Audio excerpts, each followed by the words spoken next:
que el Señor los bendiga. Qué gusto verlos aquí. Por favor, quiero que nos pongamos de pie. Vamos a dar lectura a la palabra del Señor y quiero que me acompañen sus Biblias a la primera carta del apóstol Pedro. Vamos a primera de Pedro. Amén. Capítulo 2. Vamos a dar lectura desde el verso 11 en adelante. Amén.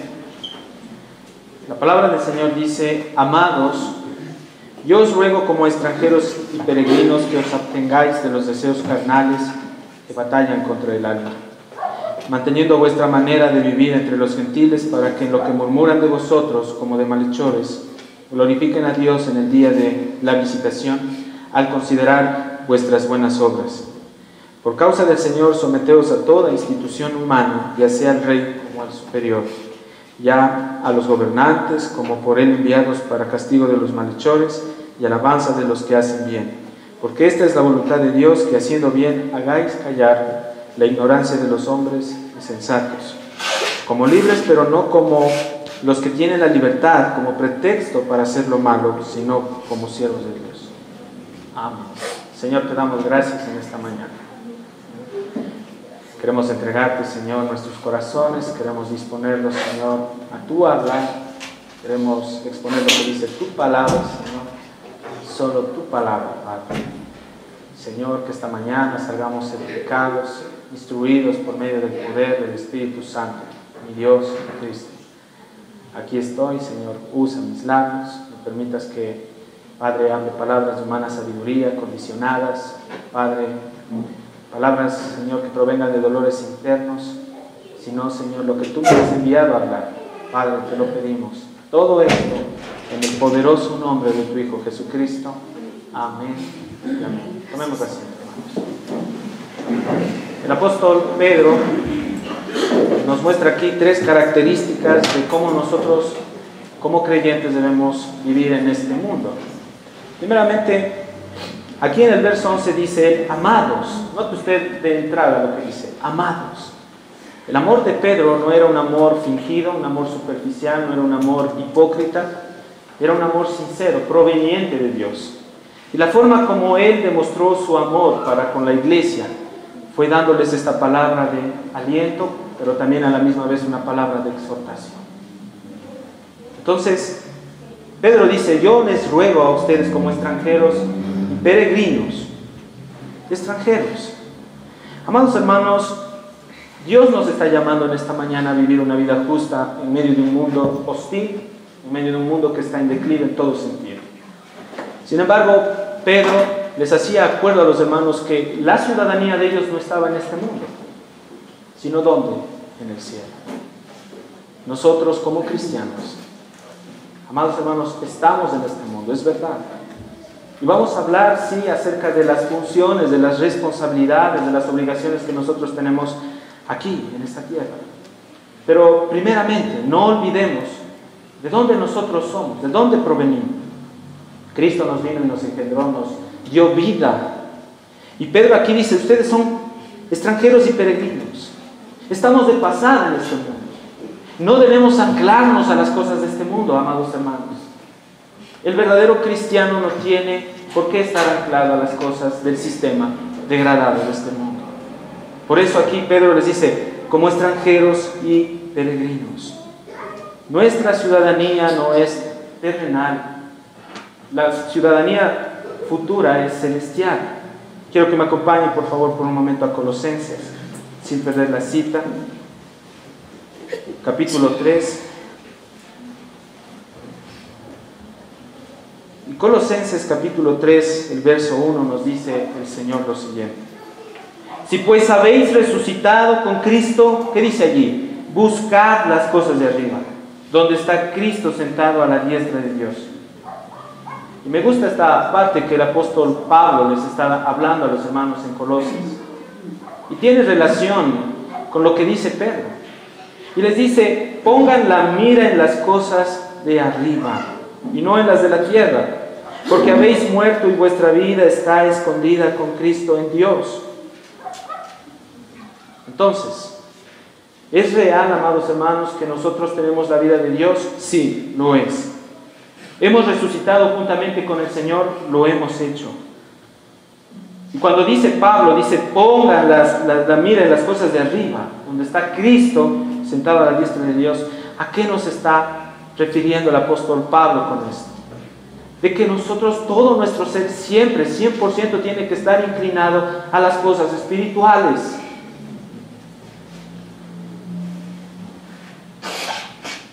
Porque dice poner la mira en las cosas de arriba y no en las de la tierra. ¿Recuerda usted Pedro, que fue manipulado por Satanás cuando él no quería que Cristo vaya a la cruz? Y Jesús habló y anunció en Mateo 24 que le era necesario padecer e ir a la cruz. Sin embargo, Pedro le dijo, Señor, que esto no te acontezca. Y Jesús le dijo, apártate de mí, Satanás. Note lo que le voy a decir. ¿Por qué no pones la mira en las cosas de Dios, sino en las cosas de los hombres? Hay algo que realmente es un poco complicado y un poquito, por no decirlo duro, muchos ponen la mira en las cosas de los hombres, preocupados por las cosas del mundo, por las cosas de los hombres.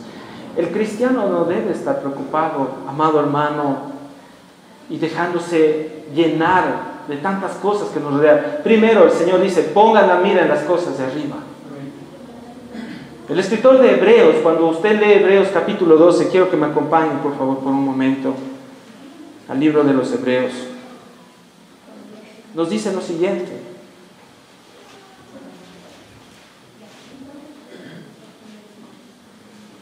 Hebreos capítulo 12, verso 1.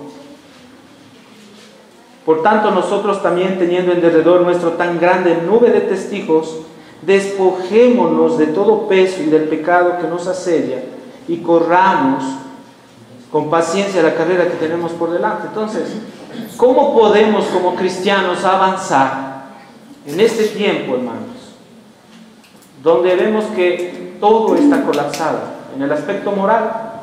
Amados hermanos, hay una degradación terrible.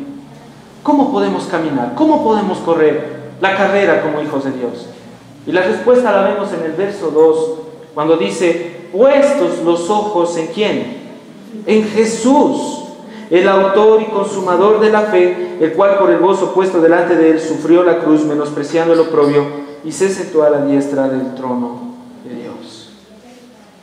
Y en la palabra nosotros vemos que nuestra atención, nuestra prioridad como hijos de Dios son las cosas espirituales. Mateo capítulo, acompáñenme por favor un ratito a Mateo.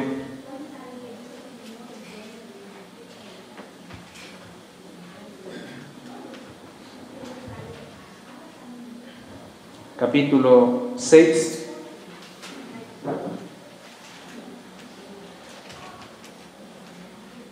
Verso 33, y es un verso que la mayoría de los hermanos nos lo sabemos.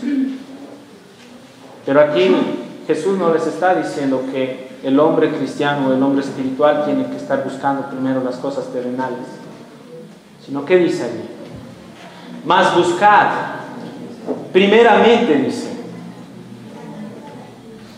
tu bienestar personal. Así dice.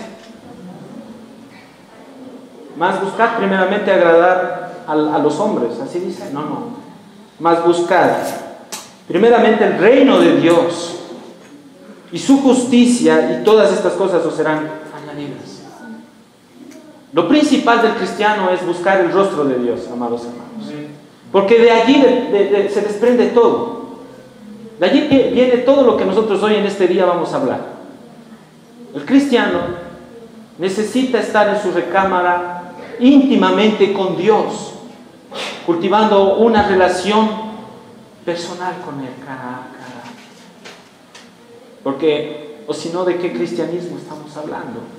Por eso Pedro aquí, hermano, volviendo a la cita de 1 de Pedro 2:11, él les dice, amados, yo les ruego, es un lenguaje de implorar, Él está implorando a través del Espíritu Santo a los hermanos y les dice, como extranjeros y peregrinos. Y les dice, bueno, ustedes no son de este mundo, estamos en este mundo. Y viene con esta palabra, amados hermanos. Y les dice que os abstengáis de los deseos carnales que batallan, ¿qué? Contra el alma. 3 puntos que vamos a ver en este día. Primero, ¿cómo debemos nosotros presentarnos como siervos ante Dios y ante los hombres? Somos peregrinos. ¿Cómo debemos caminar como peregrinos en este tiempo? ¿Cómo debemos comportarnos como ciudadanos siendo cristianos? Pero note usted que aquí Pedro nos da un ejemplo supremo a seguir. El ejemplo de Pedro, de Pablo, de los apóstoles, amados hermanos, no fueron ellos mismos, sino fue Cristo. ¿Por qué? Porque el hombre perfecto, 100% Dios, 100% hombre, vino hace 2000 años aquí y vivió una vida perfecta en medio de un ambiente hostil. Cristo es el modelo a seguir para todos y cada uno de nosotros. Y Pedro dice, absténganse de los deseos carnales. Amado hermano, cuando Cristo murió en la cruz, Él fue crucificado, Él también crucificó el viejo hombre. Y allí en el viejo hombre había un poder latente, que era el poder del pecado, que también fue crucificado. Sin embargo, nosotros cuando creímos en Cristo, Él entró en nosotros. Pero, amado hermano, hay una realidad. Nosotros estamos en un cuerpo donde aún hay vestigios de este viejo hombre, donde aún hay concupiscencia. ¿Y qué es lo que Pedro les está diciendo aquí? Absténganse de los deseos carnales. Esta palabra abstenerse también es mortifiquen los deseos carnales. Entonces, para nosotros ejercer una influencia piadosa en el mundo para la gloria de Dios, nosotros como cristianos primeramente debemos disciplinarnos. No podemos hacer esto solos. Es imposible, amados hermanos, morir a nuestros deseos carnales, a nuestros apetitos de la carne, si no tenemos al Espíritu Santo. Es vano, es en vano, amados hermanos, hacerlo. Pero gracias a Dios le damos por el Espíritu Santo, que mora en cada uno de nosotros. ¿Quién nos capacita para morir a todos estos deseos pecaminosos? Acompáñenme por favor por un momento a Romanos capítulo 7. Cuando nosotros vamos a Romanos 7, Pablo nos hace ver que aún estamos en un cuerpo que constantemente nos trae problemas, y al cristiano todas las veces le va a traer problemas. Y Pablo no quiere decir, amados hermanos, que él ya estaba liberado de este problema. Cuando vamos a Romanos capítulo 7, verso 22, dice la palabra del Señor: porque según el hombre interior me deleito en la ley de Dios, pero veo otra ley en mis miembros que se revela contra la ley de mi mente y que me lleva cautivo a la ley del pecado que está en mis miembros. El apóstol Pablo estaba aquí hablando directamente ¿de qué? De su concupiscencia. El verso 24 dice: miserable de mí, ¿quién me librará de este cuerpo de muerte? Pero aleluya, amados hermanos, por la solución. Gloria a Dios por la solución que Dios nos da. Y esta solución la vemos en el verso 25. Pablo entendía que hay esperanza, amados hermanos. Y por eso en el verso 25 él dice: gracias doy a Dios. ¿Por quién? Por Jesucristo, Señor nuestro. Allí está la clave, hermano, para vencer. Gloria a Dios, porque en Cristo podemos vencer. No es imposible, amados hermanos. Lo que es imposible para nosotros es posible para Dios. Amado hermano, muchos cristianos dicen: pero es que no puedo vencer este pecado, no puedo dejarlo. Pero yo le puedo decir: sí se puede, todo es posible. Al que cree, todo es posible. Dios nos ha dado las herramientas necesarias. Dios nos ha dado principalmente su vida, el recurso más importante para poder vencer la carne. Y aquí dice: gracias doy a Dios por Jesucristo, Señor nuestro. Asimismo, con la mente sirvo a la ley de Dios, mas con la carne a la ley del pecado. Todos los días, nosotros como cristianos, estamos en una guerra espiritual. Y cada momento debemos enfrentarnos con nuestro principal enemigo. ¿Sabe cuál es? Nosotros mismos. Nuestro yo. Aquel que tiene que ser crucificado todos los días. Por eso Jesús les decía a los discípulos, y algo práctico, y para mí, yo creo que esto es la médula central del vivir práctico de un cristiano. Y está en Mateo 16, 24. Jesús les dijo, si alguno quiere venir en pos de mí, niéguese a sí mismo. Tome su cruz cada día y sígame. Amado hermano, la cruz mata. Y es necesario que la cruz mortifique y destruya nuestro yo, nuestra concupiscencia, la despedace. Hay algo que impide para que nosotros entremos a la presencia de Dios. Hay algo que nos impide. ¿Y sabe qué es esto que nos impide? Este se llama yo, nuestra concupiscencia. Niéguese a sí mismo. Ahora, esto es fácil. La pregunta, negarse a sí mismo, quiere que le diga, es muy difícil. Por no decirle, es imposible negarse a uno mismo si uno no tiene a Dios. Pedro aquí le está diciendo, absténganse de los deseos carnales. Sin embargo, cuando vamos allí a Romanos capítulo 8, hay una realidad que el apóstol Pablo está hablando a los hermanos. Primero, la posición que nosotros tenemos en el Señor. Tenemos el Espíritu Santo. Y por eso Romanos 8.1 nos dice, ahora pues ninguna condenación hay para los que están en Cristo Jesús, los que, dice, no andan conforme a la carne, sino conforme al Espíritu. Evidencia de un verdadero cristiano. Verso 2, Romanos 8.2.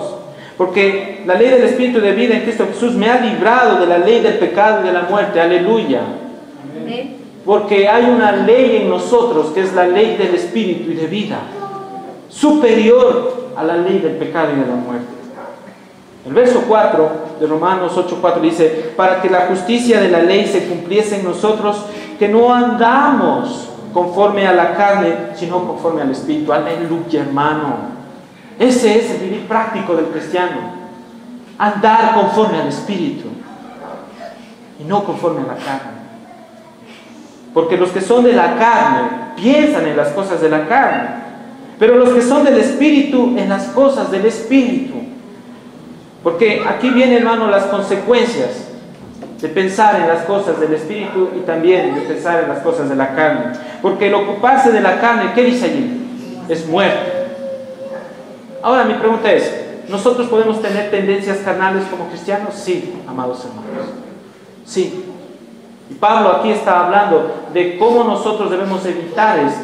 Él les estaba diciendo a los hermanos de la iglesia en Roma, les estaba diciendo, absténganse, pongan su ser, pongan todo su ser en las cosas de Dios, en las cosas espirituales. Porque aquí dice, pero el ocuparse del Espíritu, ¿qué es? Es vida y paz. Por cuanto los designios de la carne son enemistad contra Dios, porque no se sujetan a la ley de Dios, ni tampoco pueden, y los que viven según la carne no pueden agradar a Dios. Pero la realidad de la iglesia genuina de Dios está en el verso 9. Mas vosotros, dice, no vivís según la carne, sino según ¿qué? El Espíritu. Tenemos al Espíritu de Dios, ¿verdad? Gloria a Dios. Entonces, es verdad que hay una batalla interna, amados hermanos. Hay una guerra que debemos lidiarla todos los días. Pero la evidencia de un verdadero cristiano es que cuando él tiene a Cristo, poco a poco, va en progreso y en progreso. No puede ir para atrás como el cangrejo. Si tenemos a Cristo, no podemos, amados hermanos, estar ahí atascados en el pecado constantemente. Por eso aquí Pablo está diciendo, mas ustedes no viven según la carne, sino según el Espíritu. Y esto es tremendo lo que dice Pablo. Si es que el Espíritu de Dios mora en vosotros. Y si alguno no tiene el Espíritu de Dios o de Cristo, no es de Él.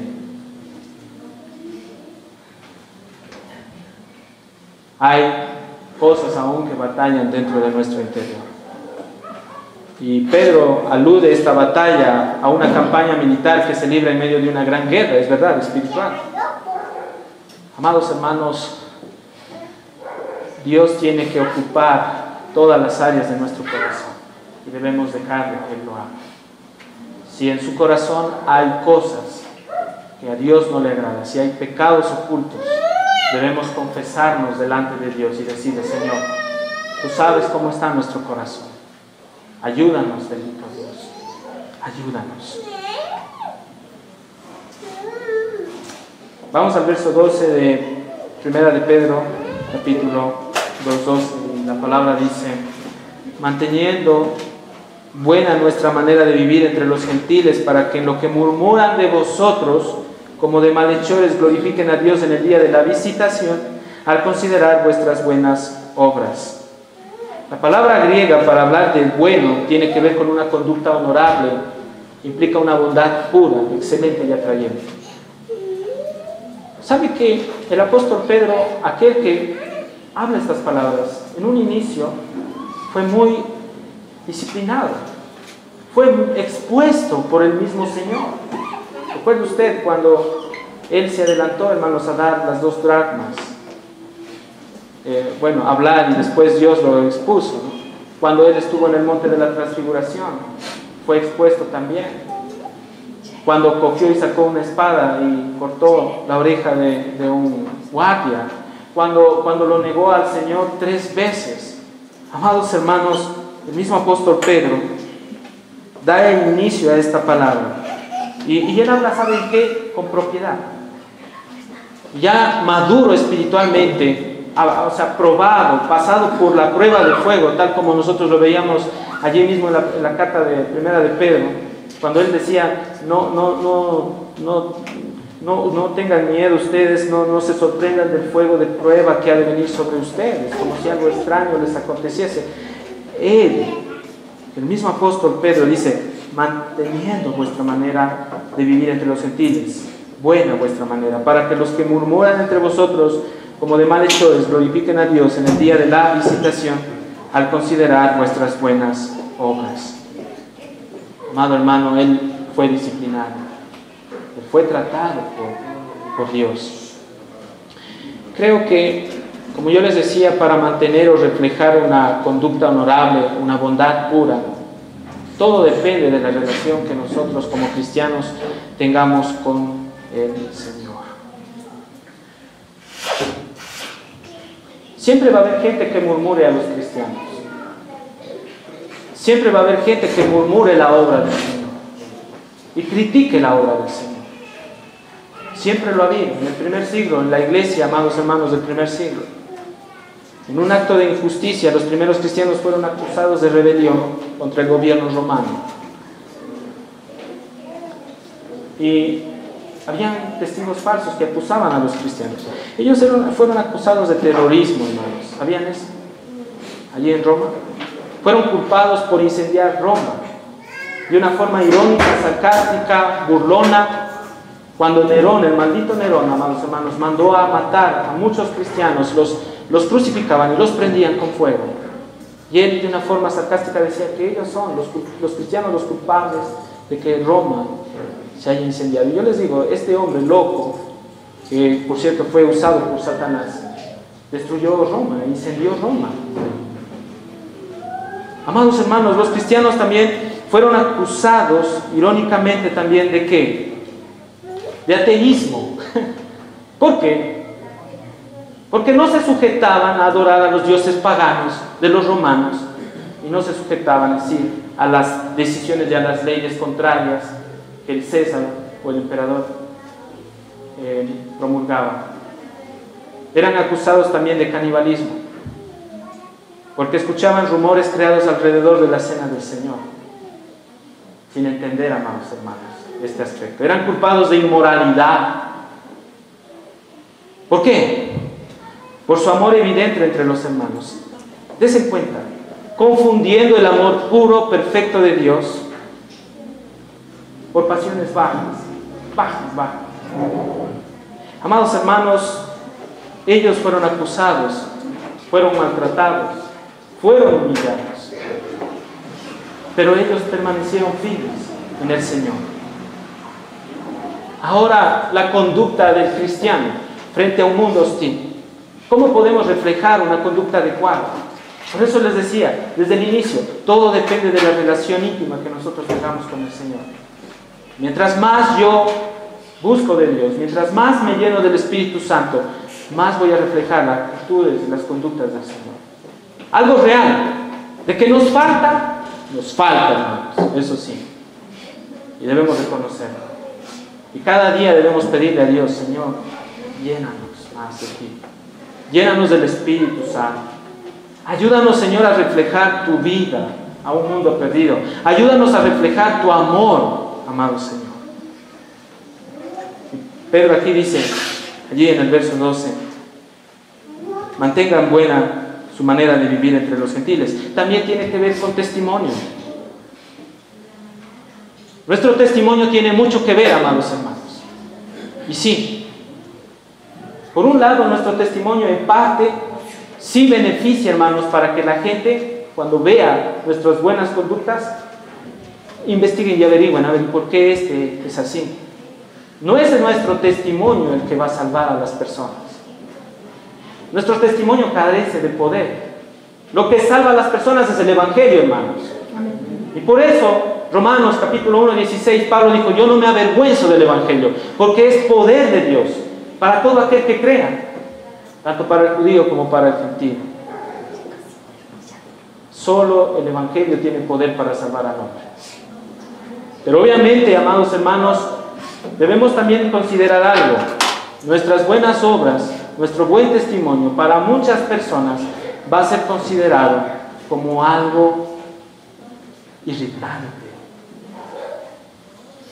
Dígame usted, cuando Jesús decía que nosotros somos la sal, ¿acaso la sal usted cree que no irrita en medio de un mundo insípido? La sal es un elemento que se usa para curar enfermedades. Ustedes sí saben eso. Y también para conservar la carne. Los antiguos usaban la sal para conservar la carne en vez de refrigerador. Pero cuando usted, amado hermano, cura las enfermedades con sal, ponga usted sal en una herida, ¿qué pasa? Arde. Nosotros estamos en este mundo, amados hermanos, para hacer sal.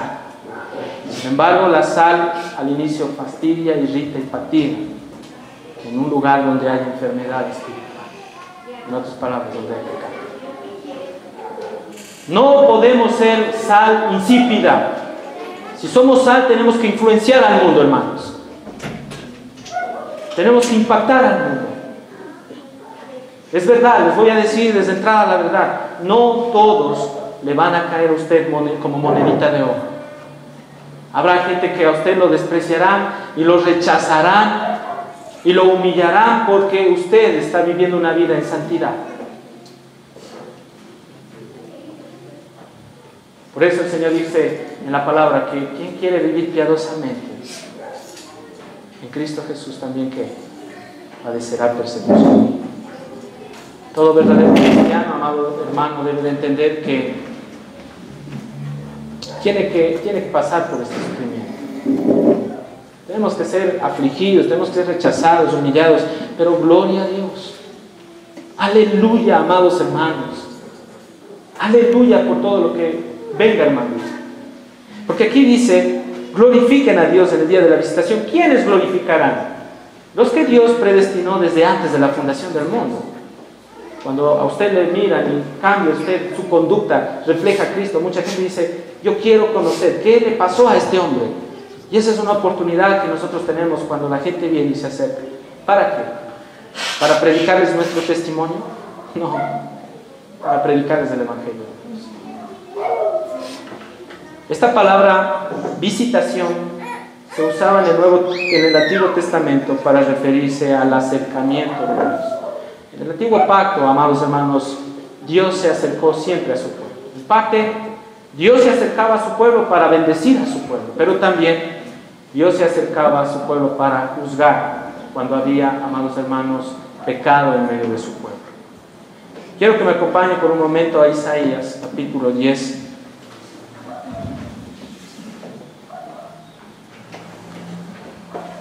Verso 3. Y la palabra del Señor dice lo siguiente. Isaías capítulo 10, verso 3. Dice: ¿y qué haréis en el día del castigo? ¿A quién os acogeréis para que os ayude cuando venga de lejos el asolamiento? ¿En dónde dejaréis vuestra gloria? Estábamos hablando del tiempo en que Dios se acercaba para castigar a su pueblo. Jeremías capítulo 27, más adelante, verso 22. La palabra del Señor dice lo siguiente: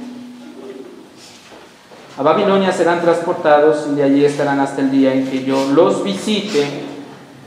Notando lo que quiere decir esta palabra visitación, dice Jehová, y después los traeré y los restauraré a este lugar. Ahora, en el Nuevo Testamento, esta palabra visitación, ¿sí?, también tenía que ver, amados hermanos, ¿con qué? Tenía que ver con la salvación. Cristo vino y nos visitó, nos salvó, Él se acercó. Juan capítulo 1 dice que Él vino a los suyos, pero lamentablemente los suyos no le recibieron. Habla de la visitación. Pero más a todos los que creen en su nombre, Dios les dio, ¿qué dice ahí? Potestad de ser hechos hijos de Dios, los cuales no son engendrados ni de voluntad de carne, ni de varón, ni de sangre, sino de Dios. Lucas capítulo 1, por favor, acompáñenme, por favor, en sus Biblias. Lucas capítulo 1, verso 68. La palabra del Señor dice, Lucas capítulo 1, verso 68. Lucas capítulo 1, verso 68 dice: bendito el Señor Dios de Israel, que ha visitado y redimido a su pueblo, y nos levantó un poderoso Salvador. Aleluya, hermanos. ¿Sabía que nosotros hemos recibido la visitación de Dios por medio de Cristo y somos salvos? ¿No le dan gracias a Dios? Entonces, Pedro lo que está enseñando aquí es que la gracia de Dios, cuando visita al pecador, él mismo responde, el pecador, a esa fe salvadora y glorifica a Dios, porque les recuerda, hermanos, el testimonio de los creyentes que él ha observado. Por otro lado, aquellos que han rechazado a esta persona preciosa, maravillosa que es Cristo, sí recibirán una visitación. ¿Pero saben para qué? Para castigo y condenación. Segunda de Pedro, capítulo 2, verso 13, vamos al verso 13. Dice: por causa del Señor, y aquí viene en sí algo práctico que Pedro les está hablando a los hermanos allí, y hoy también Dios nos habla, cómo nosotros debemos comportarnos en este mundo. Aún estamos en este mundo. Algo práctico. Dice: por causa del Señor, someteos, dice, a toda institución humana, ya sea al rey como al superior. Aunque la ciudadanía del cristiano, es verdad, es celestial, amados hermanos. Y Filipenses nos dice eso. Filipenses capítulo 3, 20. Acompáñenme en breve. Y la palabra dice esto en Filipenses, amados hermanos. Filipenses capítulo 3, 20. Dice: mas nuestra ciudadanía, no olvidemos eso, hermanos. Nuestra principal ciudadanía no está aquí, está en los cielos, dice, de donde también esperamos al Salvador, al Señor Jesucristo. Entonces, mientras sabemos que en un futuro nuestra ciudadanía está en el cielo, aún estamos en este mundo. Es verdad que tenemos un nombre, estamos bajo las leyes humanas, las leyes civiles. ¿Sí? ¿Y cómo debemos nosotros comportarnos como cristianos?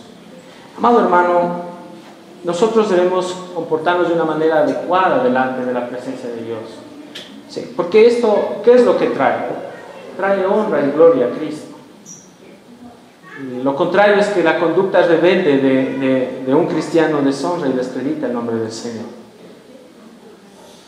Tanto Pablo como Pedro enfatizan bastante lo que es la sujeción. ¿Cuál es el fin de la sujeción? ¿Cuál es el propósito? Amado hermano, a Dios le agrada que nos sujetemos, porque la sujeción trae para nosotros bendiciones. Bendiciones. El principal modelo es Cristo. Recuerde usted que Cristo mismo nos enseña a nosotros cómo sujetarnos. Jesús vino al mundo y Él no vino a hacer lo que Él quería. ¿Él qué vino a hacer? La voluntad del Padre. Todo el vivir de Cristo como hombre aquí demostró sujeción a quién?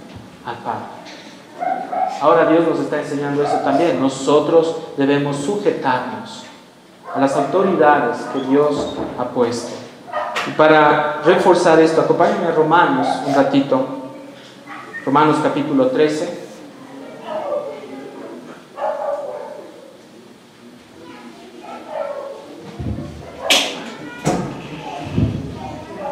Verso 1. Pablo aquí a los hermanos en Roma les dice esto. Sométase, dice, toda persona a las autoridades superiores, porque no hay autoridad sino de parte de Dios, y las que las hay por Dios han sido establecidas. De modo que quien se opone a la autoridad, allí está clarito, hermanos, no podemos irnos por otro lado, a lo establecido por Dios resiste, y a los que resisten acarrean condenación para sí mismos. ¿Quiere que le diga algo, hermano? Yo cuando estaba haciendo este estudio, yo tuve que pedirle perdón a Dios por algo, porque ignorantemente yo estaba acusando constantemente a este gobierno. Y el Señor me hizo entender que ¿quién soy yo para acusar a este gobierno? Aquí el Señor me hizo ver. ¿Quién resiste al gobierno que hoy tenemos en nuestro país? Resiste a Dios. ¿Por qué razón? Porque el presidente que hoy tenemos fue puesto por Dios. ¿Qué debemos hacer? Orar, hermano, mis hermanos, por él. Por eso el Señor me hacía entender esto, hermano. Yo tuve que pedir perdón. Orar y pedir a Dios que Dios tenga misericordia del presidente del Ecuador, de los ministros, que si ha gobernado mal este país, que Dios le dé luz para arrepentirse y rectificar aún si es que hay posibilidades. Yo le puedo decir algo: quien resiste a la autoridad resiste también a Dios.